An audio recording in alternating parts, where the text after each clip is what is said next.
Nogle gange, når man holder foredrag, så kan man være helt vildt bange for, at der kommer til at være stille i lokalet. Vi vil hele tiden fylde ord på, og vi må slet ikke være stille på noget som helst tidspunkt. Så derfor så vælter vi ord ud i hovedet på vores publikum. Og det gør vi, fordi så tænker vi, så kan de nok ikke nå at tænke over det, som jeg siger. Så kan de ikke rigtig nå at evaluere. Så kaster jeg bare endnu flere ord ud i hovedet på dem.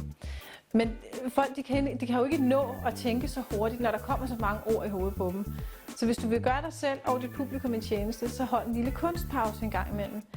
Og det, som du synes føles som om er rigtig, rigtig lang tid,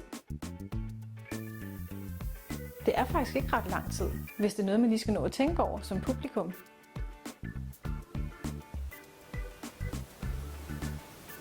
Det her, der lige skete nu, det føles som helt vildt lang tid for mig. Det kan også være, at det føles som helt vildt lang tid for dig, der sad på den anden side af skærmen. Men det var ikke ret lang tid, og hvis du sidder som publikum på et eller andet, og du er blevet bedt om at lige tænke over noget, eller der er blevet sagt noget, som du kunne tænke dig lige at vende en gang, så er det egentlig okay med sådan en lille bitte pause. Og så kan du jo i den der pause lige få trukket vejret helt igennem og ned i stortåen samtidig. Så det der med pauser, brug det. Jeg kan kun anbefale det.